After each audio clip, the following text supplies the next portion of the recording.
Okay, welcome everyone.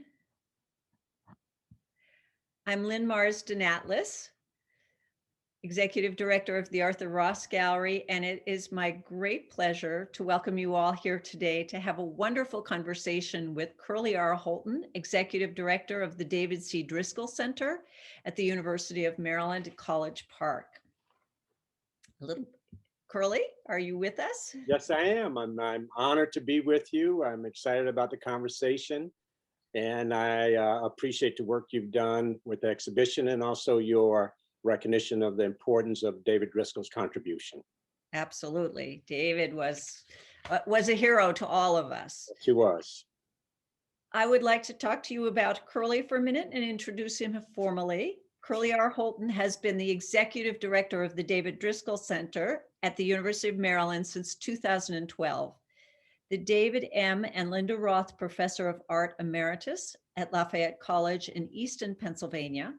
Holton is a printmaker and painter whose work has been exhibited professionally for over 25 years in more than 30 one-person shows and over 80 group shows.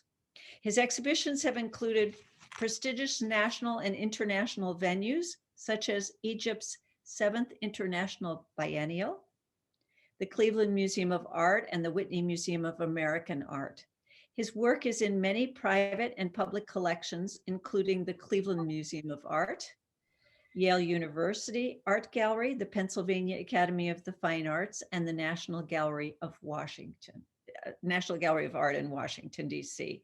As part of his research and study as an artist scholar, he has lectured and presented demonstrations throughout the United States and abroad in Europe, Mexico, the West Indies, and Costa Rica. He's presented over 70 public lectures on the subjects of his work, African American art and contemporary printmaking.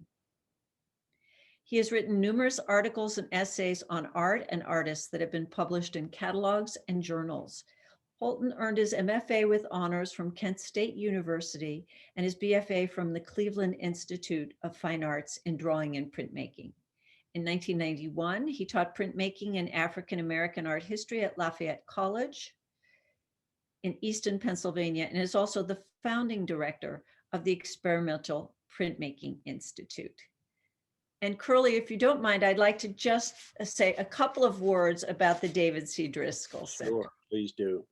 The David C. Driskell Center honors the legacy of David C. Driskell, Distinguished University Professor Emeritus of Art, an artist, art historian, collector, curator, philanthropist, and wonderful humanist by preserving the rich cultural heritage of and art historical heritage of African American visual arts and culture. The Driskell Center is committed to preserving, documenting, and presenting African American art, as well as replenishing and expanding the field of African American art. All programs at the David C. Driskell Center are free and open to the public. And for further information regarding the exhibitions and activities at the Driskell Center, I can give you the phone number in the chat and the link as well to www.driskellcenter.umd.edu. And we have collaborated many times with Curlee and prior to that, Bob Steele, and with your wonderful colleague, Dorit Yaron as well. So Curlee, this is a great pleasure for me. So as you know, it's a very personal conversation for the two of us. So thank you so much for being with us today. So David Driskell, renowned, as we said, renowned scholar, professor, curator, artist, art historian, produced Mask Series 2 on view in our current exhibition at the Arthur Ross Gallery, Many Voices, Many Visions, in collaboration with you just recently. But in 2003, you invited David to create a print, Brown Derby, at the Experimental Printmaking Institute at Lafayette College. And looking back to that time, how did the invitation to David Driskell occur, and for him to create a print with you at the Experimental Printmaking Institute?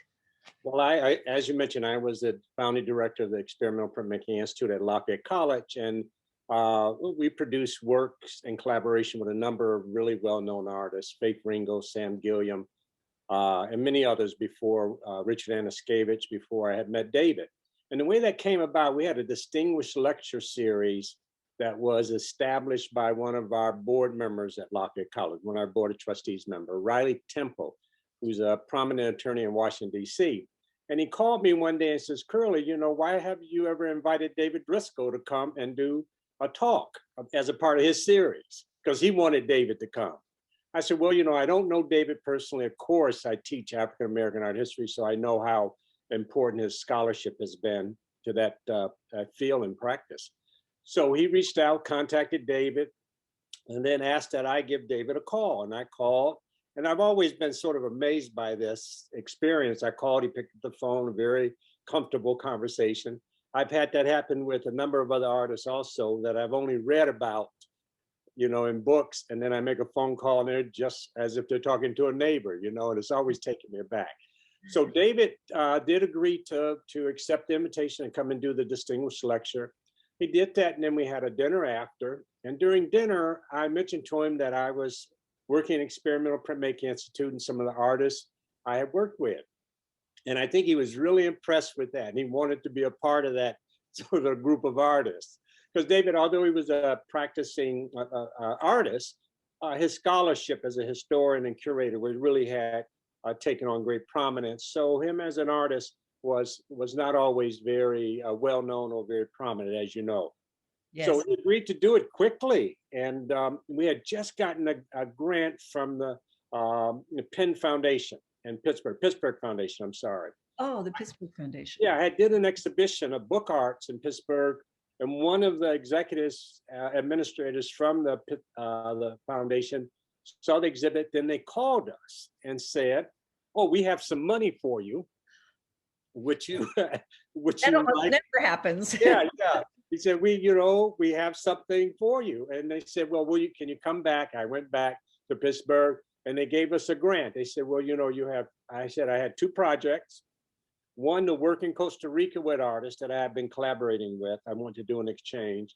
And the other was this Master Artist, Master Printmaker project, where I brought together master artists who did prints with the Master Printmaker. And then we have printers who work with the Master Printmakers to do prints, and we combine them in a large portfolio.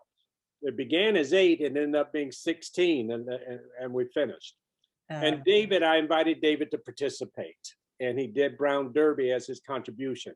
We had included in that portfolio Rich Anaskevich, Kay Walkenstick, Alan Edmonds, Faith Ringo, Sam Gilliam. Yeah, well, it was a great portfolio that went into the collection of the National Gallery. That's a great portfolio. And that's how we got started. And he really loved being in the studio with me. He was very comfortable. He loved being around the students and collaborating with me. He was very relaxed. I was the one that was a bit nervous being in his presence, but he was very relaxed and embraced it. And we had worked together from that point until the last print that we did was the Mass 2 piece that is in your exhibition. Yes. Yes.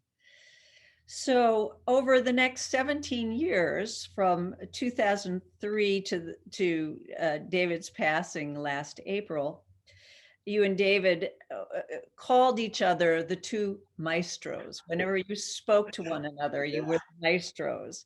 And together you produced more than 40 prints and developed just an extraordinary creative collaboration that sparked a lot of innovative techniques and deep and truly a deep friendship and respect. So I'm going to ask you something kind of personal here, which is, what is required for two artists, and of course, two artistic egos, to collaborate together over so many years? Well, I think for the master printer and any collaboration with an important artist, and Robert Rauschenberg spoke about this. He spoke about how he created works of art that were so much more dynamic when he engaged the master printer. So the master printer made a contribution to their knowledge of the printmaking medium, their own aesthetics, but the master printer has to always take a back seat to the master artist. So I was very comfortable with sort of having a reserved kind of ego, if you want to speak about it as ego. And I had no problem with surrendering that sort of personal territory to David. And my commitment was to facilitate his creative ambitions, his aesthetics, and to advance that and to push that if I could and to contribute to it. And I think one of the reasons that we were so comfortable is we had similar training. We were both classically trained in the academy. Mm-hmm. And we also had a deep love and affection for European expressionism, El Greco, and all the great classics. So we had that background. Although our subject matter was often about African-American culture and history and daily dynamics, we always had that language from Europe that was a way in which we could express our humanity a bit more deeply and expressively. So that's why I was very comfortable. But I think the other aspect of this, and I didn't think about this until we began to talk, is we were both teachers, both educators. Mm-hmm. So we were always comfortable with nurturing each other. So I nurtured him, he nurtured me, and I also knew that because of his prominence, he was really attracted to the space that he could work in with me that he knew was protected. And that whatever we discussed, whatever we did, didn't go beyond that space. So he knew that I was very respectful and not one, as they say, that would carry any kind of remarks or comments about him outside of that space. I'm not big on language, and, David liked the quiet, because he's always doing lectures. So he really appreciated that space that was quiet and nurturing. And again, I had a very close connection to his aesthetics and how he practiced. Yes. Yes. That makes perfect sense to me, Curlee. And, David was so much in demand all the time, not just lectures, but for so many events and so much scholarship and so much writing that I think when he was able to have time, his studio in Maine was sort of his haven. He'd come to Maine in the summers and it would just be the haven for him where he could actually just go out to the studio and work. And I know he felt very much that way with you. Yeah, I would go up and visit him every summer for a period of time in Maine, and we would work on new projects, development, and I would come back. But it was at the beginning of his journey. He would first go to Maine in the spring, early in the spring, to prepare his garden. Of course. To return, but no one was allowed to come, family or no one, because he needed that. He wanted that quiet space and that solitude. And it's interesting that he was extremely extroverted because of the practice, but in many ways, David was introverted and kind of private. And he liked that private space. So it's amazing that he balanced both of those aspects. But you're right, he was so busy and so generous with his time, but he was also inspired by it. He was also enthusiastic about sharing. And that was a part of his humanity and also the way he was raised. Very, very, a man who has enormous generosity of spirit to everyone. When I met him, I was, a young museum person just starting out, and I would see him in Maine because that's where I was working, and he was always full of energy for what was happening in the studio, and the gardens were such an integral part of his work as well, and the inspiration of the pines and things in Maine was very much a part of that part of his world, It's an interesting thing because as he had these international experiences. Oh, many. These notable people. Sometimes he would tell me about actresses and actors that he would met that I only knew from movies, because of their support of the arts. But at the same time, he was still this young man, this child that it came from Eatonton, Georgia. His father was a sharecropper and a preacher. So he came from that kind of space of having a garden, creating his own, nurturing his garden, raising his own vegetables. So he never let that go. He never let that kind of spirit of connection go. He always maintained that. So it's interesting to see these dualities that he could operate in the world. So it, overtly, but inside he was very introverted and nurturing and caring. And I saw him with you maybe 3 or 4 times. I saw him interact with you, and as soon as he recognized you, and I would be at a talk or something he would go right up to you and greet you and hug you. It was like he hadn't seen you for a while. It was always so open and available. So open. Yes. Yes, I miss that very much. What are some of the discoveries that the 2 of you made together in the process of working together on David's prints? Because I know your ability to work with him opened him up to do some experimental processes as well. And how did the studio practice that you did together extend David's artistic practice? He had a very limited knowledge of printmaking. He did do some printmaking at Howard with James Wales, who was a printmaker, but it was very conventional and very limited. And what David had a habit of doing, he would cut the blocks, cut the surface of a plate, then he would roll ink over it and never clean the plate. So the plate would dry. So I came into his studio the first time and he had stacks of wood relief prints on very bad, poor quality wood. And they would be stacked and they would still have the ink dried on them. And some of them went back to the 70s. Oh my God. Never editioned them, but he was always making them. So David did do some printmaking, but he wasn't a very good printmaker, And later on he would say, Curlee, I didn't know I was such a good printmaker. Well, you're not. I'm the printmaker. You're the one that's but I let him believe that. It was okay, But he really took to the medium because it did a number of things for him. We were able to tailor the medium in such a way that it captured his direct mark on the surface or his stroke of paint. To illustrate that, we created a technique, approach called textured stereography. We want to capture the textural quality that he had in his paintings and maybe a little of the collage element. So we would build up the surfaces with an emotion, irregular, and then come back and print over it. And when the screen passed over this textured area, it would leave ghost images and halos around the surface, very much like a stroke of paint. So we were actually beginning to innovate and experiment with the techniques driven by David's own painterly approach and aesthetics. And so we found that language together. And again, we had a natural connection because of our similar palette, similar subject matter. So yeah, we were a voice, and he would write the song and we would sing it, so to speak. That's great. Well, I was just thinking about being in David's studio and, the layering, the texturing of so many of the paintings and seeing the works in progress. You could actually see how he took, other materials and really incorporated them into the painting, and they became quite three-dimensional. He didn't throw anything away, as Julie McGee often talks about. He never threw anything away, and he would stick it on there. But I've thought about that in the last few weeks because of some interviews about David. The metaphor for his work, what was this metaphorically representing?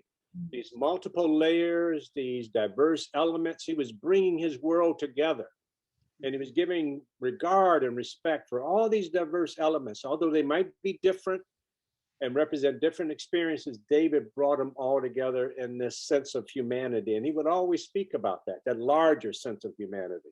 So a lot of his language as an artist was a direct metaphor for his own sort of sense of humanity.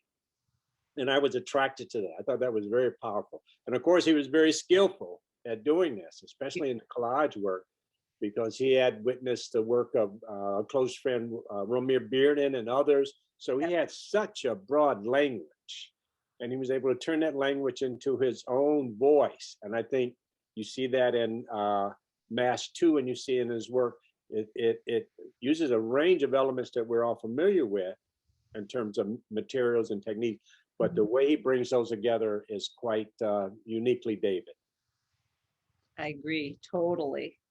So having seen you and David together several times in different connections once at the house when you sort of dropped in and said, actually, it was the trial proof, I think, for Mask Series 2.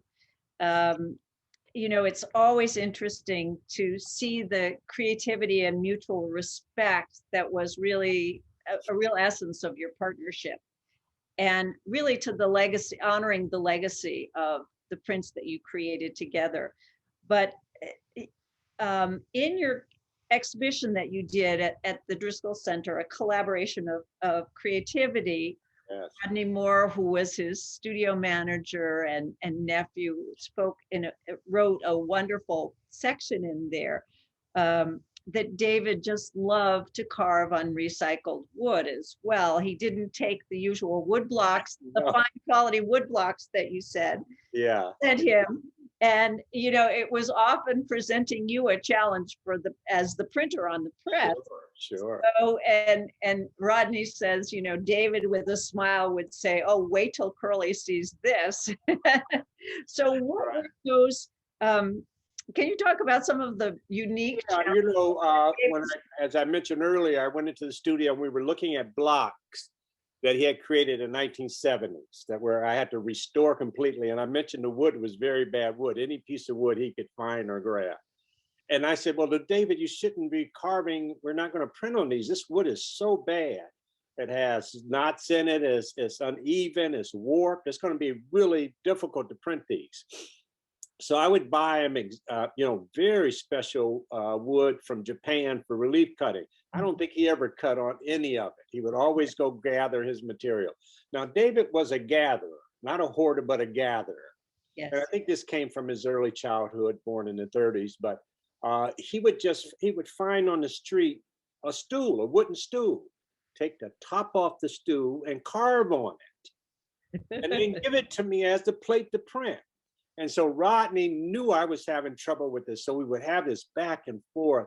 And it was kind of fun. It was humorous because he would he was so excited when I came in the door. And I'm coming for a number of reasons. One is to talk about the Driskell Center. I would always give him updates on our programming. And then just generally, I would ask him questions about history, about people in history that he would talk to me informally about. And then he'd be so excited. He's ready to give me this plate. And I would look at it and look at Rodney. What am I going to do with this? So these plates, which were the top of stools that you sat on, would be warped and uneven. And the wood is very inferior wood. So the cutting was chipped as he cut with his tools. I would have to print that on a press. So you can imagine rocking going to a press, So we have to hand print, and it was really a challenge. But it was signature David. It was signature David. And of course, he would always incorporate not only portraits of Thelma, his wife, and other individuals and memories from his childhood, his mother and grandmother, but also he would bring in the language of African art, African mass, because that was very important to him and his vernacular as an artist. But yeah, it was quite an experience. And we did big pieces. We did pieces that were a combination of etching, woodblock, collage, stereography, photo etching. We did all kind of language just to capture David's images. Now, was that inspired by you, by suggesting to David that this might look interesting by using a particular technique? Yes, he gave me full liberty with this. So we would think about a project or an image, and I would come back to him with some samples that demonstrated the approaches I was interested in trying. He was always very open to it. So he would talk about scale sometimes and palette, but really not about medium and how I was combining mediums. And he loved the work. And he considers his opus to have been A Woman in Interior, which is a large piece. We're going to talk about that in just in a minute. It includes so many different elements. But have I think we have an image of Woman in an Interior, which great piece. Yeah. Heather, to advance the slide. Yes. Yeah. Heather, would you go back to that one? This is an exhibition, a museum, and this is the piece we did called Woman in Interior. And we did this in San Jose, Costa Rica. I have to tell you that story. You'll love this story. What's this story? Well, I have been going back and forth to Costa Rica, working at the university, doing printmaking and working with other professors there for maybe 10 years before I invited David to go to Costa Rica. I said, why don't we go to Costa Rica and do a print, David? He agreed. So he went, Rodney attended. I took 3 students and a master printmaker with me, Jace Clark, and also a filmmaker, Julie McGee, his biographer, went as well and took film. I've been working. Oh, So that's great. we rented a full studio that had all the equipment, all the material, plus we had a cook that would fix our meals at break time in the studio. This was in Latin America, so you can imagine the quality of this. So everyone enjoyed that. And then I rented the top floor of a hotel that had 6 different suites attached. So we were all on a penthouse of a hotel. And I mean, David was loving it and it was wonderful. And so we would do each day, we'd go into the studio work, come back home that evening, have dinner, gather. Some of the professors would bring their students to sit at David's feet and talk to him. It was amazing to watch this.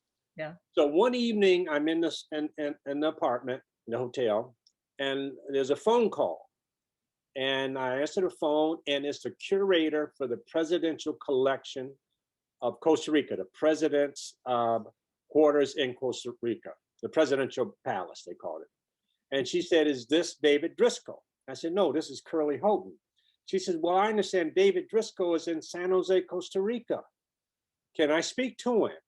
And I called for him to come to the phone. And I'm thinking to myself, I've come to Costa Rica for over 10 years and nobody has ever called and said, is Curlee in Costa Rica, you know? How do they know David is in Costa Rica? But it was a curator that had met David when she was a young student and reached out, gave us a tour of the presidential palace, and included Woman in Interior in the presidential collection before we left. Oh, that's wonderful. Now, did he actually carve the print before you left? No, he carved elements of it, and then we printed some elements on rice paper. Again, he had pieces in the studio, different blocks that had never been printed. And then I took photographs of a woman's hand that was sitting, she was a cook sitting in the back of a cafeteria, and it was an African-American woman, and I needed her hands for David. So I went and asked her, could I take a picture of your hands? So those are her hands that David approved of, and all the other elements, you know, came from different parts of David's work. And then the blouse itself is actually printed silk. Oh, I didn't realize that. Yeah, silk. We bought the silk from a fabric company that does the fabric for book binding to cover books. And so it has a backing on it, and that is the fabric. And we had a book artist, a bookbinder come with us to Costa Rica who attached the fabric to the actual piece. So it's actually printed fabric as a blouse. I had no idea that print was so complicated. Yeah, it's a great piece. So he always thought that was his signature piece. Yeah, it really is an extraordinary print. So I think and you mentioned this to the maestros, it was a way in which we expressed our affection for each other. Yes. And this is something that happened in Latin America. David had never had a one-person exhibition. I don't know if he ever had a one-person exhibition internationally. He's been a part of exhibitions, but I'm not sure, or he's curated exhibitions and organized them. But I don't think he ever had a one-person exhibition and internationally. And I arranged for him to have an exhibition in Oaxaca, Mexico. And so the way they do it is very traditional. The exhibition is mounted. There's a big red ribbon in the front entrance of the gallery. And then everybody gathers outside. They shoot fireworks. Dignitaries come, pay homage to the artist, the mayor of Oaxaca. They talk. And while they're doing this, David disappears. Can't find David. David has went under the red ribbon, and he's in the gallery with the staff having a little sip of punch and trying the hors d'oeuvres. I had to run in and get him because you can't go in until the ribbon is cut by David and the mayor. So they refer to David as the maestro. Not only the maestro. Later that evening, we had dinner with a number of major artists, Rolando Rojas, Tomas, all kind of major artists from Oaxaca. And they referred to David not only as maestro, they called him the super duper maestro. So it's such an endearment, and we continue to refer to each other as maestro from that point on. That's great. That's a great story. Um, I hadn't thought about that, Curlee, because David was so renowned when I met him as a curator and a distinguished author, and he had done so many important things. He'd done the LACMA show. He'd done so many important things when I was a young curator, but I just knew him as David who came to Maine. And then, you know, that was really, we had a show of David's in January of 1989, early January, of an ice storm, and they were all about the they were so vibrant and they were so wonderful. I think he had just come back from the Baha'i, I think. Yeah, maybe Baha'i, yes. Yeah. He traveled extensively, but it was based on his curatorial credentials as a scholar, but not necessarily as a visual artist. Right. Did that show include some of his signature pine trees? Do you remember? Oh, yes. Oh, yeah. But, you know, the vibrancy of, you know, I wish I'd like to go back and look in the archives there at Colby to see exactly which pieces Sure. were in the show. I often joked with David. I kept saying, "Oh, David, I should have bought your work then." He said, "Oh, you should have." Yes, we all, I mean, I'm telling you, it's 6 Exactly. years now. But, you know, he loved Maine. And he told me, he said after he had studied at Skowhegan, I think maybe in 56 or so, one of the first African-American students to study at Skowhegan. He loved Maine, and he said he told his wife, "We have to go to Maine." So he bought a little house downtown Portland. He said, because all the famous artists live in Maine, so I have to be in Maine with them. So it was kind of funny. So I think it was 1961 that he and Thelma bought the house in Falmouth. Yes, but you know, he has a little home in inside Portland, Maine, the first house. Oh, I didn't know that. No, he has the first house. It's in Kellogg Street in downtown Portland. Then they bought the property in Falmouth. In Falmouth. Yeah. Thank you for correcting me on that. So if we can turn for a minute, I know you have some, Heather, you might want to share some images of David. Is he signing here? Yeah, he's signing a print called Accent on Autumn. And of course, this is inspired by the landscape of Maine and the pine trees surrounding his home. And it's very abstract, which is when he did his pine trees, that was very much the way he approached them. But it also adds an element of texture. We dusted certain parts of the print and then laid ink onto it. So you got the dust would actually, it was a crystal dust, would actually create a texture stroke, almost like a brush stroke across the surface. So this is one of his larger prints. And yeah, he's doing the artist proof here and he's signing the edition. He would sign them at Falmouth. Most of the time at Falmouth, I would take him to Falmouth in the summer. Not only new projects, but editions that he needed to sign. Not so much in Hyattsville, every now and then, but I think we did Mass 2 in Hyattsville. We did the signing. Yes. So here he is signing the print here. And you can see how large the edition is. Yes, it's a large edition, and I can see his Franklin stove in the background. Yes, yeah. I'm doing a piece right now, which is a piece for in honor of the inauguration of the new president of the University of Maryland, Dr. Pine, Daryl Pines, who was also a colleague and friend of David's. And in that piece, I included a small image of David playing the piano. Oh, wonderful. You know, he played the piano. He played it very badly too. He was not a good pianist, you know. But I didn't know that. Those hymns from his childhood, and he would pound away on the piano, and I thought it was hilarious. So I've included this image of him playing the piano in this print for the inaugural of the new president. That's great. I do know that we had a long conversation, probably in 2009, about the furniture in the house in Falmouth. Yeah. And my connection, you know, I had a connection to Skowhegan as well through the Colby College Museum and Willard Cummings.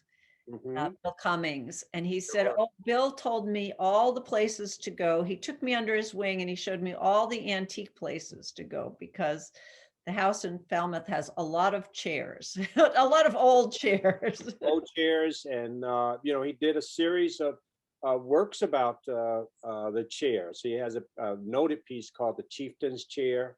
That he has Yes, a Gilbert chair in Highsville, and he's done a beautiful print about the Chieftain's Chair. that He was for the Driskell Center, That was wasn't it? for the Driskell Center. And he collected these antiques too, but he not just for himself. He for a while was a consultant to Oprah Winfrey for the collection of her antiques. She had a significant collections of antiques, and that came from David's guidance. Oh, I didn't know that. Yeah. I knew about the Cosby collection and all of that, but I didn't know about Oprah. Yeah, he said Oprah would send him a big limousine to pick him up and bring him to New York City, and the big limousine would pull up, and he'd get out of the back, and they didn't know whether he was some kind of superstar or something like that. It was hilarious, you know, He was a superstar in a very quiet way. in a very quiet way. You're right. Heather, would you show us the next slide? Great. Yeah, this is in Hyattsville. He's doing a signing of a print that we did as a publication for the African American Museum of Culture and History in Philadelphia. Oh, Yeah, great. yeah.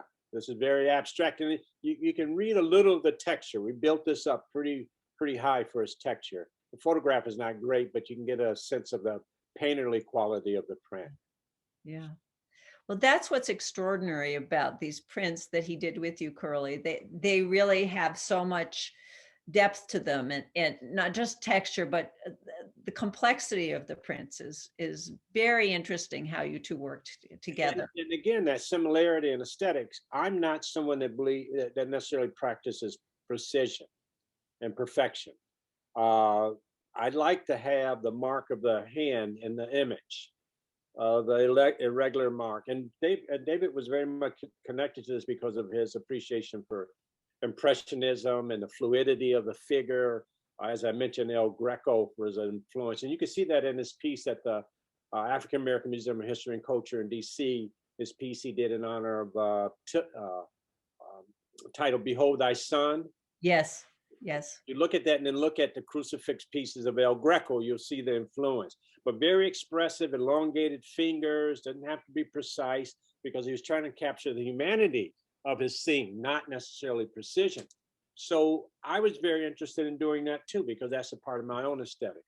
And one day a noted printmaker from Washington complained to David, "I see all these prints you're doing with Curlee, and I don't know, they're not as precise. I can see the lines, And David brought this to my attention. I said, well, David, go back and tell that printmaker, they make prints, we make art. There you go. That was the end of that conversation. Well, it's interesting because the painting, am I correct, Curlee, that the painting, David's painting, Behold My Son of Emmett Till is in the African American Museum in Washington, D.C. But he did a series that were connected to the crucifix. One is in the collection of Brenda and Larry Thompson in Washington, D.C., but again, showing you the European influence over his work. Yes, yes. So Heather, can you advance for us to Mask Series 2 for those? Oh, here he is signing another piece. Yeah, before he does Mask Series 2, this is one called Gabe Bureau. This is the largest last print. This is actually in my print studio in Easton, and he's signing Gabriel here. Gabriel blows his horn. So it's a beautiful piece. And as you see in the back, you can see a range of Driskell prints that are displayed behind it, including Accident Autumn we just discussed. But you can go to the next one now, Mask. So again, the iconography from Africa, the mask piece. Again, a sample of very bad wood that he's using. So the cuts are a little crude, not so precise. You can see the overcutting a little bit. But again, David was not concerned about it being so precise and exact. And then we did a watercolor wash in the back and then printed the relief on top of it. So we would do the sample, the colors that match his palette, he would approve of them, and then we would print the edition. This is the edition also used for the High Museum for the Driskell Prize this year. They they give a print to a certain donation limit, a donor level, and this is the print they're using this year for the high prize. Oh, that's great. That's great. And speaking of the high, we do know that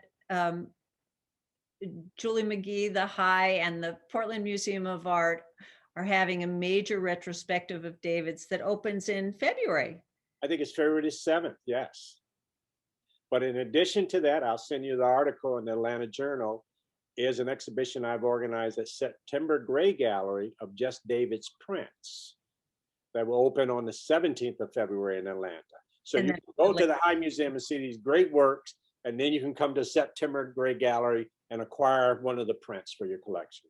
That is terrific. I'm so glad to know that, Curlee. And of course, the retrospective is, if I recall correctly, opens at Atlanta, and then it goes to the Portland Museum of Art in the summer, and then it goes to the Phillips collection. The Phillips collection. Exactly. There are a couple of other venues that are still interested in it. PAFA, Perez Museum in Miami was interested. I don't know if that's been confirmed, but Good. Right now, as you mentioned, it's the Phillips, Portland, and the High right now. Right, right.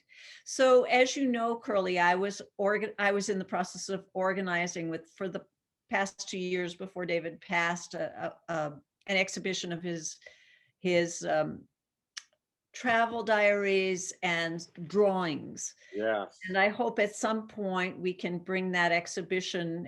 It's all set to go, but I was hoping to have it concurrently at academic museums as the retrospective was traveling. So I hope in the future that we're able to bring that exhibition and to travel that as well from the Arthur Ross Gallery. Yeah, I hope the Driskell Center can collaborate with you on that. You know, that was very important to David. David was very excited about what you were doing with that body of work that had not really been exposed. No, it hadn't been seen. Journal. So yeah, he was very excited about it. I'm sorry it didn't work out because of his untimely death. Yeah, well, you know, it was a real privilege to be able to work with him on it for the last 2 years. And Rodney was a great help in that. And as well as my dear friend, Bridget Moore at Moore, his dealer, and you and Dorit, you were enormously helpful. So I think at some point I have more than a dissertation of work to do around David. Be a great aspect of his work that has not necessarily been exposed to the public. So it would be great to do that. Wonderful, and a wonderful way of how he disseminated his knowledge across the world. Really, he was so many different places all over the world. Absolutely. Yeah, it was wonderful. So Curlee, tell us a little bit more about how you're at the David Driskell Center. Your mission we know, but how is David's legacy? How is it continuing there? I know this year you're doing a whole group of exhibitions. Unfortunately, we're doing everything virtual, but you know, how are you continuing the legacy, and how do you see it moving forward at the center? Yeah, well, you know, we made a commitment for the entire year. We postponed some of the exhibits we had been planning to focus on David's legacy. And we began that with an exhibition from the archives, a virtual exhibition from the archives. You know, his documents, his correspondence with some of America's most important artists. So was able to reveal that his letters to Georgia O'Keeffe, his personal cards from Langston Hughes, because as a young man, at college, he would drive Langston around Washington. So, and he had different little cards from Langston Hughes. So it really revealed David's, the depth of his archive and those very precious correspondence and other kind of objects. So that, we had that exhibition up, it closed. And now we have opening on the 11th, a virtual exhibition of David's students who we will be showing. And then we'll have a panel discussion to follow that and a dialogue with those students. So that's very exciting that we're doing that. And so Curlee, who's included in that? Because I'm thinking, gee, he taught Terry Atkins, he taught Martin. Yeah. He taught so many people. I mean, both artists and curators as well. Yeah, you'll be able to, if you go on the site, you should be able to list of the participants on the Driskell site. And we're really looking forward to that. And this year, with the new president of University of Maryland, Dr. Pines, cited the Driskell Center as one of his 12 goals was to highlight the Driskell Center. And that began by doing an exhibition of Driskell's works in the presidential residence. That's up now. So we're actually going to be hosting a conversation with Dr. Pines at the Driskell Center about mentorship and about teaching, because, you know, David had been a really highly regarded professor at the University of Maryland before he retired. Oh, and everywhere he went, you Oh, know, everywhere. I mean, he it was just so important. to Howard, to, you know, Fisk, to the University of Maryland. So he said some of the happiest days he had as a professor was at University of Maryland. So he chose to give his archives there as a part of establishing the Driskell Center. The other thing that's going to happen tonight is the premiere of the HBO film that is going to, its features and focuses on David and the Two Centuries. This film was put together by Henry Louis Gates and Thelma Gooding from the Steel Museum in Harlem. Oh, that's wonderful. And it premieres tonight on HBO? HBO is connected to the African American Museum of History and Culture in Washington, D.C. Yep. Lonnie Bunch is going to be a part of the program, the director of the Smithsonian Museum, as well as Thelma Talisa Fleming, the curator of African American art, is going to be a part of it. And then it's going to have, I think, on the 9th, the big release on HBO. So this is a private event this evening for a dialogue, and then on the 9th it's released. Thanks for letting us know that. That's very exciting. So we've done, panels like the one we're doing with you and what you're doing to highlight David's work. We just did one recently with the Phillips collection highlighting David's work in the Rosenwald, new Rosenwald film, Julius Rosenwald. Yes, Julius Rosenwald. So we were, David is getting the attention that he, of course, deserves. And I think what it is that's happening is we all miss him so much.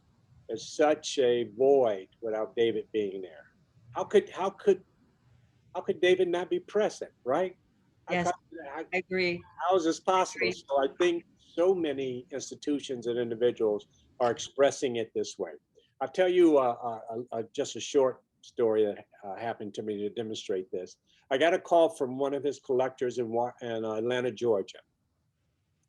And she has what she calls a David Driskell room in her home, a very large home. How great. And I've been aware of this, and I've sold works to her as well. She called and she asked if I had time for her to walk through every piece. And she described each and every piece in the rooms, in the hallways, throughout the house. And I sat quietly listening to her. And I knew what she was doing. This was her way of grieving the absence of David through his work, the celebration of his work. Mm-hmm. Absolutely. And I think for me personally, it was such a loss, and such an unexpected loss. Yes. At least when it happened, it was so unexpected. And I think the void has hit all of us. I mean, who was such a Renaissance man in the sense that he had all of these major influences. I mean, I can't think of very many people that had such influence as a professor, or as a scholar, as an artist, really. And I think the legacy, I do hope that the legacy of David's art, he's so well known for the other aspects of his teaching and his scholarship and his curatorial work, and as a collector and as a philanthropist as well. Oh, absolutely. For all of those things. And yeah. I do hope that his legacy as an artist continues to be made known and celebrated, because that was such an important part of him as well. Very, very intimate part of him. We're going to do all that we can to make that happen. And I know you're participating in this as well.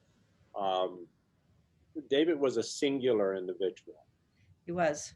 Singular in the sense that there was no one that I think I've ever met like him in so many different ways. And I think you've said that you've described it quite well. And I also think we have to thank his family for being so generous and Oh, sharing David, sure. because Thelma was always there. His daughters, his family was so important to him. But you know, they shared him very generously when you think about it. And you know, I would go to Maine partly not just to see David, but to have some of Thelma's cooking. You know, it's great On the back porch. on that back porch. Yeah, Yeah. she's such a wonderful host and so genuine and unpretentious. Yes, absolutely. And around his table, so many artists, so many Oh, sure. interesting people.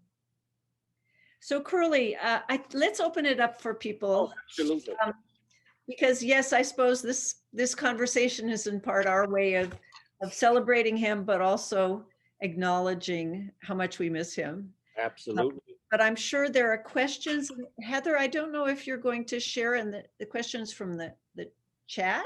Sure. There is one question in the Q&A, and this is referencing the earlier part of the conversation where Curlee was talking about the scrap wood that David used for plates. And the question is, would you recommend using these unconventional plates to get different and distinct effects versus, quote, good wood? Well, yes, it just depends how you use it. If you're using it to get a certain kind of quality and coarseness, absolutely, it's appropriate. Especially with the cheaper woods, you pick up a fuller grain, a rough grain, so you can read that through the surface. And yes, no question about it. As a part of your language, it's appropriate. But David would cut anything. If Thelma was in the kitchen and wouldn't get upset, he'd cut the dining room table and have me try to print it. So my point is that it depends on the language of the wood. The wood speaks. So if you want to articulate the surface of the wood, the different kind of grain of the wood, then the sensitivity to the surface of the wood is important. So yes, it depends on your language. And you know, many times artists will take a block and print onto, if they're a painter, onto the surface of a canvas. So you can do print in a very opaque way. So it's read very well. So the rough wood can serve a purpose. Yes. And Curly, I'm also thinking often, and I know this appears in Julie McGee's book too, but David's father and grandfather, both of them preachers, but also often he described that they made very simple objects in the household out of wood. Absolutely. Not only that, his father built this house, their own home. He built it. And Frank Smith speaks about, he says, David's father was a small man. So he built the house in relationship to his scale. So if you were over 6 foot tall, you'd have to bend over to go through the house. Oh. Because it was a relationship to his scale. But David took that building and moved it to Maine. So in the back of the yard, you see not only a studio, but you see another little shelter. That was his father's. Oh, that I didn't know. Yeah, that was the original house on the farm. Yeah, so they built things by hand. And so that was very important. And, you know, that labor was love. And also religion was very important in that household. And the way in which you express your spirituality was also through the making of objects. And David would often speak of being an artist as a divine calling. Yes, he often said that, in fact. Yeah. Any other questions, Heather, from the participants? No more questions in the Q&A, but in the chat, we have a link and information on the upcoming events through the Driskell Center, which I'll bring to everyone's attention. Great. The 11th, yes, the 11th at 6 p.m. with the registration. So for the David Driskell Center. Excellent. Curlee? Yes. There you are. Here I am. Coming on and off here. So I want to thank everyone so much for joining us. And Curlee, do you have anything else you'd like to add? Only that the best way for us to pay tribute to David is to celebrate not just his work, but his sense of humanity. And we both have spoken a lot about this, his generosity. That's the thing that I think extends beyond his reputation and beyond his life. That culture was very important to him because he respected culture and the expression of culture as a way in which we honor our humanity. And we should continue to do this as best we can and move away from some of the divisions that are presently in society and embrace what's common among us. And that's that divine quality of our culture, our practice, and our beliefs. So I think that's the best way to honor David. And we're doing it, and we should keep doing it. Thank you, Curlee, for saying that. I totally support that idea. And very much what David would inspire us to do. Absolutely. Absolutely. That's the legacy. Thank you so much, Curlee. This has just been wonderful to be with you today for me, and I hope for all of our viewers. And we look forward to seeing the exhibition at the Driskell Center. And thank you for organizing the show. I wish I could go to Atlanta, but I'll look for the catalog. Yes, yeah. There's supposed to be a really beautiful catalog being published. So you're in touch with Julie, I know, so you can get details on that. So thank you so much. And I appreciate the opportunity to speak about David and sing his praise. And I was going to say, thank you, Maestro. To the super duper maestro, right? Yes, to the super duper maestro. Thank you so much. And thank everybody for listening and participating. Absolutely. Bye, Curlee. Thank you. Bye now. You have a wonderful day. You too. And thank you so much. Bye now.